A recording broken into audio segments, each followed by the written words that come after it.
Good afternoon. I'm Ethan Moy here with Coach B for another episode of Coach B Weekly. Now, before we get into the meat and potatoes of the road trip here, I want to ask you, it's cold here in Moon Township. It was cold up there in New England.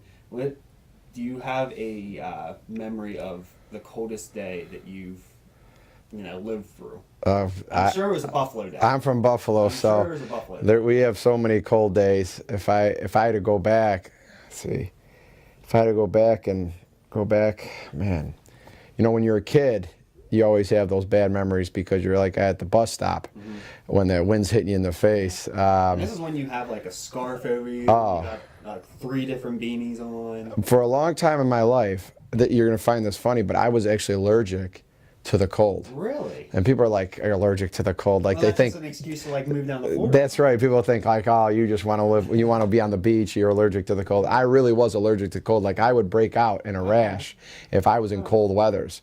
So what I would do, well, my first move is to be on our bus stop was down the street from my house. And I grew up in the city of Buffalo on the west side.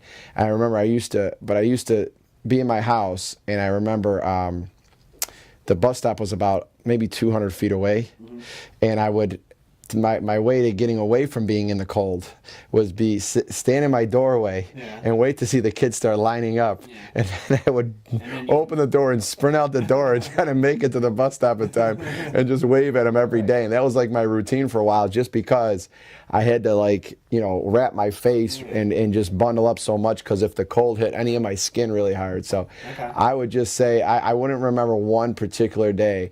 You know what? I'll actually say this day.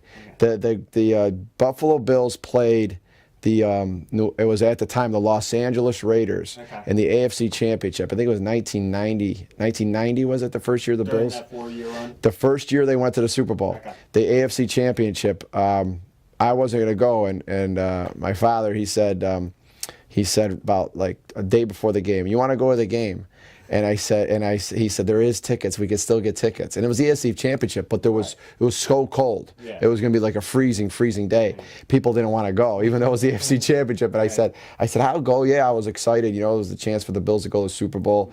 And so anyways, we sat up in the upper deck, right on the corner of the end zone, and there was no protection from any wind or anything. And I just remember being up there. My mom bundled me up really well. She was a very protective mom when it came to that, because she knew my allergic reaction and everything. So I was all bundled up. I was like the little kid in the Christmas Story. I couldn't put my hands down. Yeah, I was like this, sitting in the crowd the whole time. And I just remember it was a really memorable game. They clobbered the Raiders, and the Raiders probably weren't used to the cold. They weren't used to the cold. Plus, Bo Jackson got hurt the game before. That's right, he broke his hip or whatever in the game before they won. What up with him? Yeah, but the Bills did really dominate him. But who knows? I mean, obviously, it was like 52-3 or something.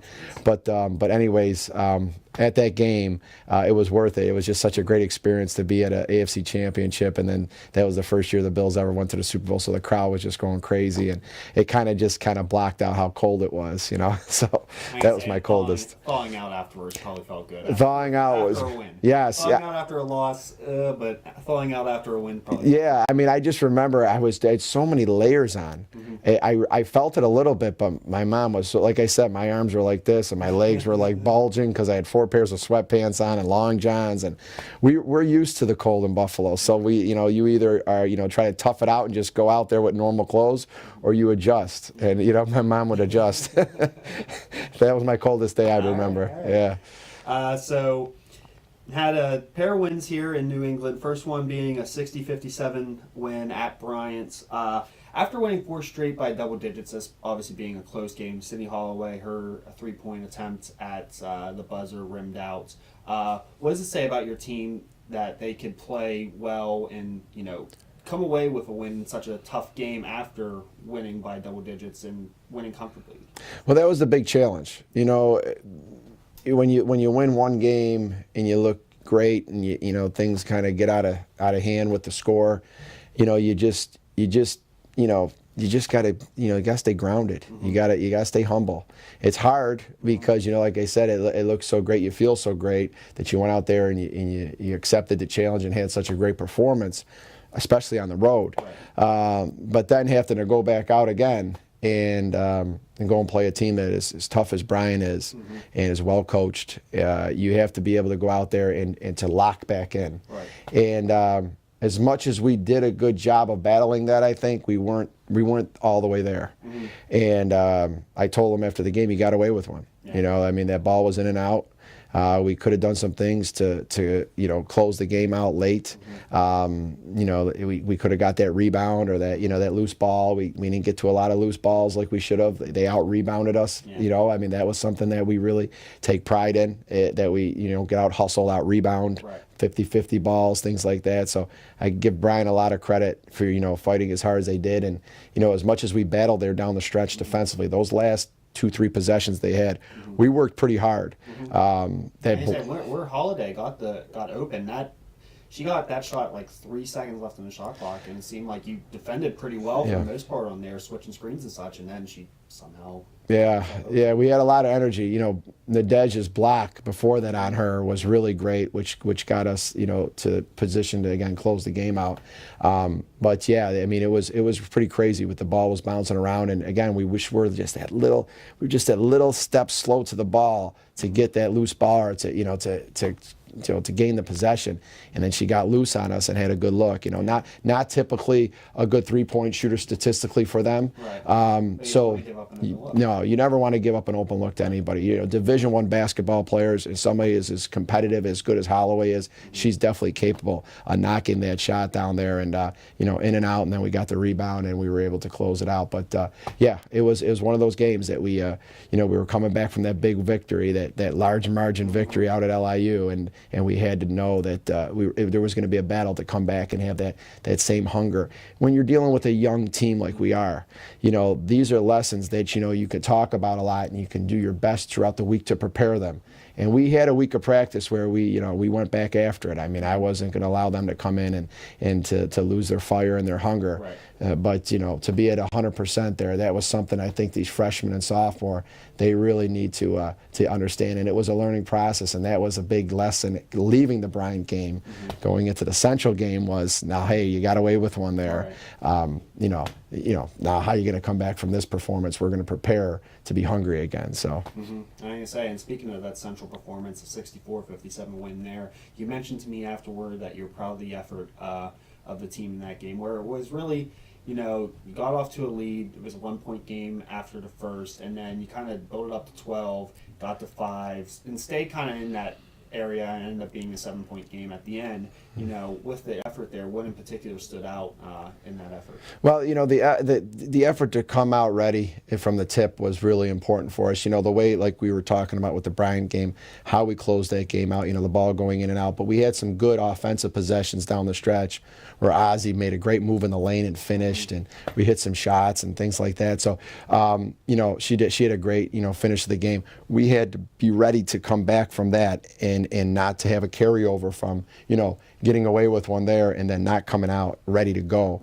It was a short turnaround time. We usually play Monday night. 7, and 1-1. No shoot around time that would have been at a decent hour, so it was a very tough situation for us to have to handle that. But that's the adversity that you got to embrace. And so that was the biggest thing with Central, was coming out ready, having that hunger right off the bat, and being ready to go hard and then sustain it.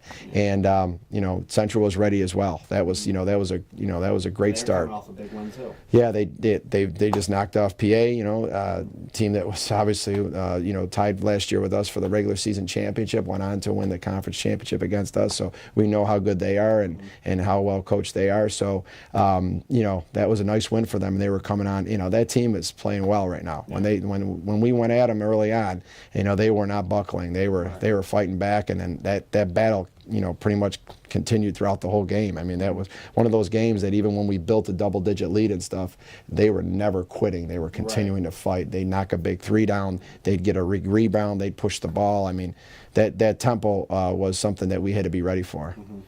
And those 2 wins made you now 6-0 in the conference, a perfect road trip.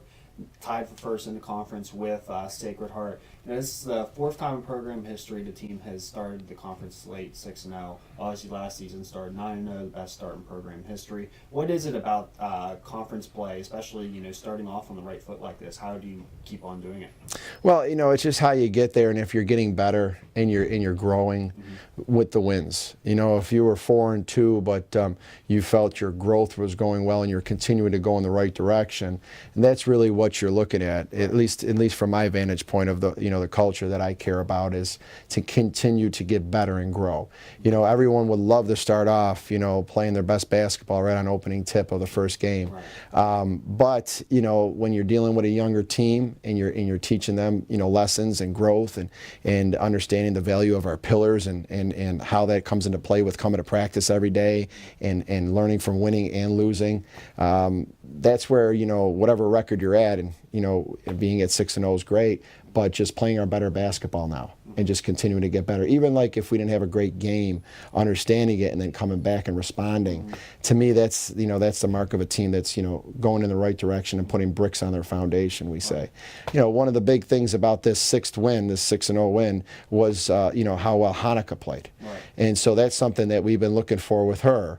And so that's why it's important right now where we're at, is because that's someone that we care a lot about, her coming out and setting a tone for us, because she's somebody that can definitely do some great things for this team. And we keep talking to her about there's a guy that plays for Virginia men's team called Kyle Guy, who's one of the guys I love watching play, and we watch a lot of him as well because of how great he is with his footwork and his quickness, his release. But he always is saying, I'm not just a shooter, I'm a scorer. Right. And we always talk about that with Hanukkah. You're not just a shooter, you're a scorer. Yeah, she made some nice drives. She did a little left-handed runner in the lane, and that was what I was really happy to see in that sixth game in the conference, is to see now starting to really understand how to come out and how to to bring it to the game and to just go at a faster pace, a tougher mentality. And I guess that's a long-winded answer, is that with being 6-0, it's really about the bulk of the work and what we're doing out there. If we were winning the game but it wasn't a real well-played game, and maybe Central didn't have their best day, and we played poorly, and things weren't looking so great as far as our way that we do things, our defense and stuff, but that wasn't the case. It was a hard-fought game, and I felt we got a lot better from it, and win or lose, we definitely learned some things, and we got to take the positive going away from it. So that's really where we're at with our record right now. Yeah, and like I say, you kind of jumped onto the next question there, because my next question was about Hanukkah. It feels like I'm reading the rundown here. She had 19 points, as you said, 5 for 7 from deep, 7 from 11 up from the field.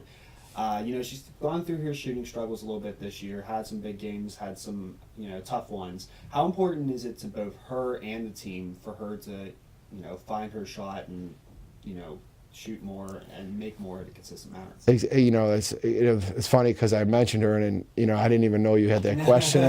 It's crazy, but yeah, it's very important. It's very important. Hanukkah has been somebody this year that's had her struggles, early on, and then she was coming off the bench. Now she's starting, and like I said, I say that over and over again. Starting and coming off the bench to us is not a big deal in our culture. It shouldn't matter. It's about serving your team every day in practice, in the game, whatever is asked of you to come in and do, and just continue to do whatever you can do to help the team. And she's handled the transition of having the struggles well because of where I see her going now. Everyone would love to be able to say, yeah, I had a bad moment, and then after that I snapped out of it, and there was like a 2-second moment and whatever. Sometimes those battles last for a little while, and it's hard to figure it really out. I'm hoping that the way that she's going now, that she now continues on with that pace and that aggressive mentality. She's a really nice kid. That's the thing about Hanukkah is you look at her and you see her interacting, and she's just a very nice kid. And with that is a great character for her, but toughness and having that fight, that's where we've seen her coming out sometimes and doing some of the ripping those balls and knocking it down, going to the basket strong, drawing fouls like at Bryant. She went to the basket. The one, I do remember that exactly. Driving to the basket. I think she got two. That might not be a play that she makes last year. No, definitely not. And definitely not a play that she's felt comfortable making in the past, and now she's starting to say, hey, wait a minute, I think they were both in the first half. She ripped it one way, ripped it the other way, and she didn't have her best second half performance there at Bryant. So again, she started coming a little bit of a ways, and then in the second half, she wasn't really doing well. And again, that sometimes that battle just doesn't snap. You got to have like little battles, little moments. You went to the basket hard, you drew some fouls. That's something we're working on. Now we got to finish in the second half, and we got to be tough when the game gets hot. And that's what she did at Central. She came out hitting, and then she didn't quit, and she didn't stop at Central. She kept going, and just having that steady performance with her. We need steady performances. One thing that I'm always telling the team is that, I tell them a lot of things, but the one thing I'm telling them all the time is that consistency. In our culture, consistency is so important. Last year when we had the seniors that graduated, they were consistent. They were consistent. You knew they were going to come out and they were going to give you an effort, whether they shot the ball well or not. You knew they were going to be talking, communicating, thinking on the court, being tough, competing, understanding the value of defense and stopping teams and disrupting what they're doing.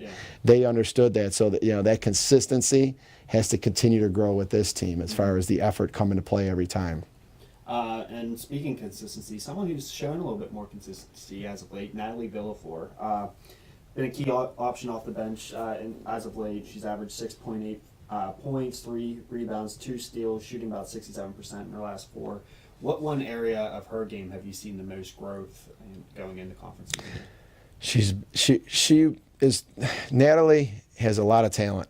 It was funny because on our flight back, I sat next to Natalie, and we got a chance to kind of talk a little bit and stuff like that. And I just was talking to her about remembering recruiting her, going to her games in the summer and July recruiting, and then taking a special trip to a certain event because she was going to that one, and just to go see her play a little bit more and get to know her more as a player. And it was great to kind of talk to her about that stuff and go back and remember and talk to her about the things that I saw her do back when we recruited her, that I really fell in love with, that I said, I would really love for her to come. She fits our culture a ton.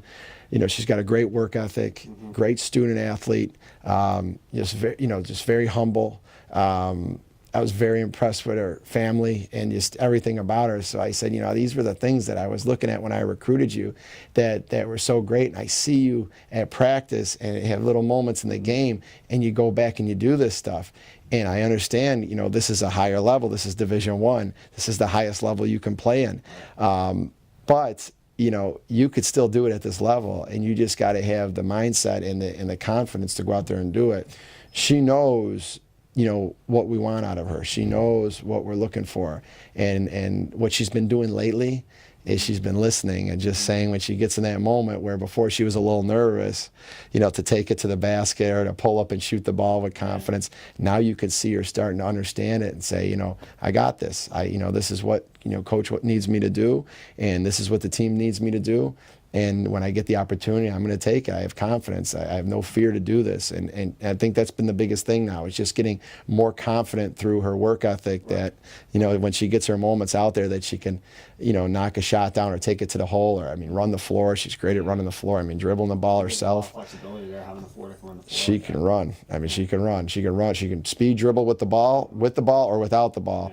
What her best moment, I think it probably was maybe her best moment so far this year, was in the first half. She missed a jumper that she had a good look at. We got the offensive rebound. I think Central came in, it was kind of a scramble. They kicked it back out to her again. She wound up open again like 2 seconds later, and not without hesitation again. She pulled up and knocked it right down. Mid-range, yep. That was a great moment for her because she took it, she missed it, the ball came back to her again, and there was no hesitation to say, hey, I'm going to step up and knock this one down. And so, it was a great game for her. I see that foundation, that brick by brick foundation growing with her. So I'm really happy to see that for her. She's worked very hard, and she's done everything we've asked of her. Whatever we've asked of her, play her in a position that, maybe was out of her position or whatever, she's become that 3-4. And I talk a lot about Virginia men's basketball, but you look at somebody like that, like DeAndre Hunter. He's somebody like that. He's like a 3-4. He played the 3 for him. He can play the 4 for him. It's a very valuable player that can do that kind of thing, go inside and then also play like a guard as well. So Be a little bit of a mismatch in this league. Absolutely. So she's really, like I said, and the reason why she's been able to do this and grow is just the mentality, the humility part of it, to say, hey, whatever coach is asking me to do, I'm willing to do. And you know, like I said, it's not always that easy where you just snap and everything just goes in order. There's those days that you have the good days and you have the rough days at practice, the good days, the rough days, but never once do I see her drop, become miserable, become bitter, become angry, discouraged. She just keeps rolling, and it's a great story to see her doing well, and you know, the team to see how that attitude will be rewarded if you continue to, you know, stay with it, you know. For sure, she's a shining example. Yeah. Got a fan question here from Ed from Ross Township. He asked, where is the toughest place to play in the NEC? Wow. Okay. Yeah. You know what? Every place we go to seems to have its little, you know, its little thing. You know, it's man. You have to pick one. I have to pick one. Yeah. Ed didn't say that, but I'm saying that. Yeah. Okay. Oh man. Give me a second here, because we just came back from this. I have some like examples, ideas. I know, like Bryant always seems like at Bryant, it's a long trip from Moon Township up to Smithfield, and it's always a nail biting game out there. Mm-hmm. You know, just Saturday with a 3-point game there. 2 years ago, won by 6 despite being out rebounded by about 20. The year before that was the overtime game at like 8 p.m. on ESPN3. I just feel like that place really stands out to me. You could be right. Yeah. You could be right. I mean, it is, and it's a different kind of, you know, the end zone doesn't have any, you know, room. It's just a wall and a wall. I mean, it's got an intimate kind of feel to that place. But yeah, I would say you might be right. I mean, with those walls right on top of the back there, and just it's a very loud environment. That's my answer, and you have to pick your own answer. Man, if I can't now, I gotta, even if I agree with you, huh? Right. I gotta go away from the. Man, I was kind of agreeing with you for a second.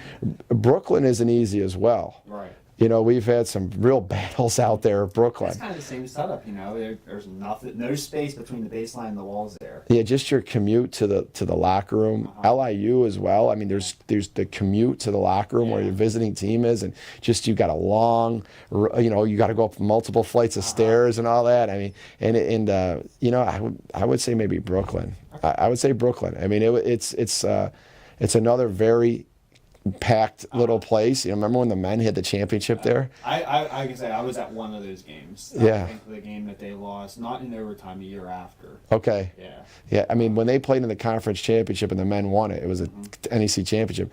They had put, I mean, so many people in that little environment there. Spike Lee on the other side. Yeah, that's amazing. I mean, it's just that is a different place to play. So I think a lot of it has to do with just being in a place that's just completely unique and unfamiliar. A lot of times when communication is hard, like, you know, like you're playing in a loud environment like at Brooklyn or something like that, and it's so loud in there, and you can't communicate. Everything's a hand signal, and you're trying to mouth the words. They're trying to be lip readers more than really hearing you project at them. Those type of environments are always tough. It's just like in football, they say, like, you know, a quarterback can't even audible on the road sometimes because of the loud environment. They don't have the option to audible and stuff like that. So that's kind of what I would feel would make it the most loudest. So the acoustical ones that are really tough, and Brooklyn is one of those for sure. But yeah, that's a tough question, because I'm looking at them at every single place kind of has their little thing. But being in the league as long as I have been, you know, you kind of learn kind of your ins and outs and the routines you have to have. Because that Brooklyn trip could kind of really get the best of you, just because we walked to the game. You know, I was walking from our pregame meal, which is the only time we have a pregame meal, away from the hotel. And I'm walking from that, and I'm passing Coach Semino, and she's walking from the arena, and we're like passing each other in the middle of New York City, like, hey, Coach, we're about to see him play in 2 hours. Nice seeing you. We'll see you in a little bit, you know. And she's walking to, I think, back to her place or wherever, her apartment or whatever, and just the lifestyle there, and just how that is totally out of our routine, but we have to embrace it. I tell them, you know, we live by our routines, our daily routines, but sometimes routines get thrown out of a loop. That game at Central, our flight got canceled going back out. We had a lot of arranging to be done before the game. We just found out it got canceled out of Boston. Things were going crazy. We had to have our hands wide open and a full heart for that, because that could have just made us feel like, oh my God, our routine's jacked. Coach Grimes is on the phone. We're supposed to be running out to play the game now. Anyways, we were able to handle it just because you can't let those things take you out of your focus. And, like I said, each one of those arenas has a little thing that could maybe do that to you, where your locker room is, the loudness of the gym, the fans, whatever. It's just how you handle it. Staying focused on what you can control. You can win on the road. You just have to have that toughness to do it, and you have to have that focus. So. And now we're back home here as we close the show. Wagner on Saturday, Sacred Heart on Monday. I know everyone wants to talk about possible Monday because both teams are undefeated in conference, but I know you're not going to give me anything about Sacred Heart, so let's talk about Wagner. Wagner's, they're on new coach there, Heather Jacobs. She's been there now her third season. Seems like they're starting to finally hit their stride. They're 3-3 in the conference, have some good wins in the conference, and really seem like they're playing with confidence. So what are you seeing from them, and how different are they going to be to play compared to previous seasons here? Well, you could see that they were moving in the right direction, just a couple of years ago. And when they, had the change of coaching staff and that things were, again, in that, building mode. And you could see those, those little battles that they were winning, even if they had fallen and lost the game, just the competitiveness. I remember at our place last year, that was a real battle. That was close. I mean, it came down to the last possession again, and we were able to hang on and win that game. But, you could just see that culture of a fighting mentality now, and just continuing to get better. And I'm not surprised at all that they're 3-3 right now, or could even be doing better. They're just they're just building and going in the right direction. So just really playing hard and just continuing to find themselves more and developing the players that they have recruited now and that have been in their system for a couple of years. You could just see it kind of coming together for them. So I'm excited for them that they're doing really well. It's great to see. When you work hard, you hope to see people, continue to be rewarded and to continue to compete. So, I'm looking forward to, another challenge for us, another team with a different identity and different style of play, and, just getting to it after practice and watching the video and then coming back the next day after practice and continuing to execute the game plan, expecting a very hard fought battle. That team plays very hard. They play very hard, and, they don't quit, and obviously they're having success. So I'm expecting a tough battle, definitely. Yeah, absolutely. Well, thank you again for joining me, and good luck this weekend. Well, I want to say hi to my mom. Okay. She watches the show all the time, and she said, for one time, could you say hi to me? I said, Mom, I don't really say hi to many people on this show. It's just something like that. Those old things where the football player, the best player, hey, Mom, they say. But, my mom really said it would make her feel great if I said hi. So I just want to say hi to my mom. Thank you for listening. Thank you for watching, I should say, and all your support. And hi to all the fans as well, and all the people that are supporting us, all the families that are supporting us, of our student athletes on our team, or just the fans that show up here and come to all of our games. We appreciate you listening in from close or from afar, and we appreciate your support. It means everything to this team. They really care a lot about the people that care about them. So. Yeah, and come out and pack the NAC here on Saturday and Monday. If you can't pack the NAC, Saturday's game is a 1 p.m. tip on NEC Front Row. Monday is a 7 p.m. tip on NEC Front Row. Come out and pack the NAC.